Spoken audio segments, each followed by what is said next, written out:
যে সংবাদ আমার বিরুদ্ধে প্রকাশ করা হয়েছে, এটার প্রতিবাদ হিসেবে আমি আজকে আপনাদের এই সাথে নিয়ে এখানে প্রতিবাদের জন্য আজকে আমি দাঁড়িয়েছি। আমার বিরুদ্ধে মিথ্যা বানোয়ার অপপ্রচার চালানো হচ্ছে। আমি একটু মানে আগে বলি যে আমি আসলে গত ঈদুল আজহার একদিন পরে আমি দেশের বাইরে যাই, আমেরিকাতে যাই। সেখানে আমি দীর্ঘ 24 দিন সেখানে অবস্থান করি এবং আমি দেশে ফিরেছি গত 16ই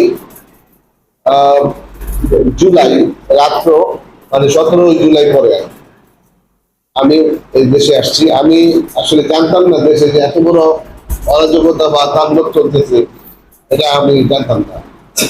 তো এই গন্ডগোলের মধ্যে আমি এই দেশে আসি। আসার পরে আমি জানলাম যে এখানে ভয়াবহ তাণ্ডব হয়ে গেছে অলরেডি এবং চলতেছে। এমন তো অবস্থায় কারোর সাথেই যোগাযোগ করা সম্ভব হয়নি।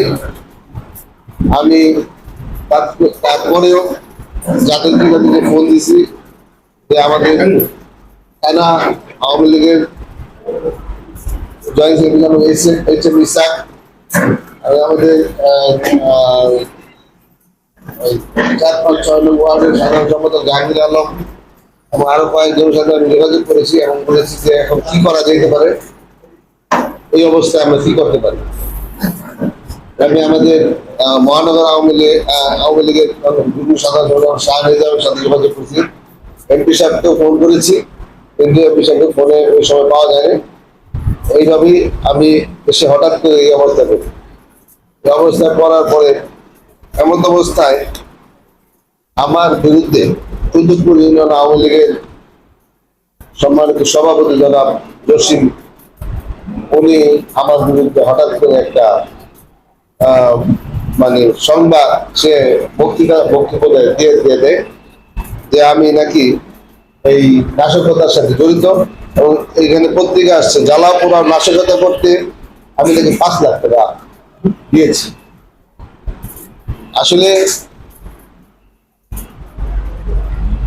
2021 সালে মাননীয় এমপি জনাব শামীম ওসমান সাহেব আমাকে নৌকা দিয়ে এই দলে নিয়ে আসেন এবং তারপর থেকে আমি চেষ্টা করেছি যে বাংলাদেশ আওয়ামী লীগের যাতে সম্মান ক্ষুণ্ণ না হয়, আমাদের এমপি সাহেবের সম্মান যাতে ক্ষুণ্ণ না হয়, সেই জন্য এই অঞ্চলে আপনারা সবাই জানেন যে মাদক এবং সন্ত্রাসীদের একটা মানে অভয়ারণ্য তৈরি হয়েছে।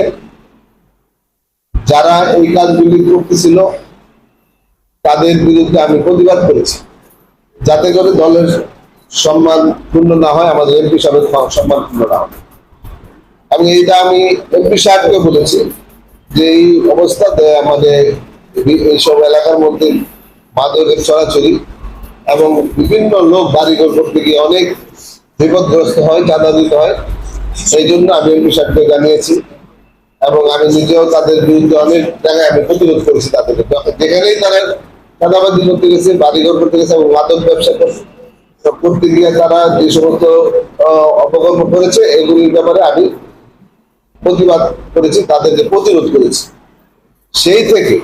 সেই ক্ষোভ থেকে তারা আমার বিরুদ্ধে এরকম একটা এই সময় আমাকে বিপদগ্রস্ত করার জন্য, আমার মান সম্মান নষ্ট করার জন্য, আমাকে হেয় প্রতিপন্ন করার জন্য এবং দলের থেকে আমাকে বিচ্ছিন্ন করার জন্য আমার বিরুদ্ধে এই ধরনের একটা অপপ্রচার, এই যে আমি দেখি 5 লক্ষ টাকা দিয়েছে।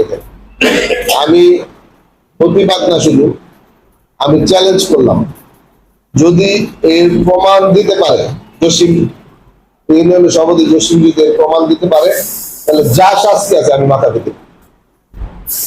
আর আর এটা বিচার আমি আপনাদের কাছে দিলাম, আপনারা যারা সম্মানিত ব্যক্তিবিদ দেখে আসছেন আমাদের এমপি সাহেবের কাছে বিষয়ে দৃষ্টি আকর্ষণ করে বলছি যে অবশ্যই এটার প্রমাণ করা উচিত, প্রমাণ করতে হবে। তো এই যে আমার বিরুদ্ধে এই ধরনের একটা অপপ্রচার তারা করলো, এবং যেদিন সে এই ধরনের বক্তব্য দেয় সেখানে আমাদের থানা আওয়ামী লীগের জয়েন্ট সেক্রেটারি উপস্থিত ছিল, আমাদের 4-5-6 নং ওয়ার্ড আওয়ামী লীগের সাধারণ সম্পাদক উপস্থিত ছিল। তারা সাথে সাথে প্রতিবাদ করেছে, সাথে সাথে তার বক্তব্যের বিরুদ্ধে প্রতিবাদ করেছে। কিন্তু সে ওই যে যারা মাদক ব্যবসা করে, আমি আসলে বলতে চাই না, সে আমি যদি উপর দিকে থুটি দেন সেটা আমার শরীরেরই করবে, কারণ আমি যদি ওইভাবে বলতে যাই তাহলে সেও কিন্তু দোষী হয়ে যায়। তা আমি শুধু বলবো যে বিপদগামী এক ধরনের লোক, একটা গ্রুপ যারা এই দলের নাম ভাঙে, যারা এখানে অসামাজিক কার্যকলাপ এবং চাঁদাবাজি করছে এবং মাদক ব্যবসা করছে, যাদেরকে আমি প্রতিরোধ করেছি বারবার, তাদের প্ররোচনায় সে আমার বিরুদ্ধে এই ধরনের কথা বলতেছে। এটা আমি মনে করি এরকমই কিছু, তাছাড়া এমন কিছু নাই। আমি দেশে আসলাম 17 তারিখে, এখানে এই যে আন্দোলন বা যাই কিছু করতেছে সেটা কিন্তু আরো আগে থেকে শুরু হয়েছে, আমি কিন্তু সেটা জানি না। আর যখন আমি 17 তারিখে আসলাম, আসার পরে এটা তো আমি হঠাৎ করে যখন এখানে এসে বললাম, এই মুহূর্তে কে কি করতেছিল এতদিন, মানে কে কোথায় কে কি করছে আমি তো কিছু জানতাম না। আর এমন একটা পরিস্থিতি এসে দেখছি যে ভয়াবহ তাণ্ডব, মেইন রোডে উঠাই সম্ভব না, এমন একটা অবস্থা। মানে এই যারা এই তাণ্ডবটা চালিয়েছে তাদের সাথে পুলিশের সাথে যে সংঘর্ষ চলছিল, আমি চেষ্টা করেছিলাম যে একবার ওইদিকে মানে কি করতে, আমি কি করবো এইভাবে যাওয়ার জন্য চেষ্টা করেছিলাম, কিন্তু আমি ওখান থেকে আবার ফিরতে হয়েছিলাম।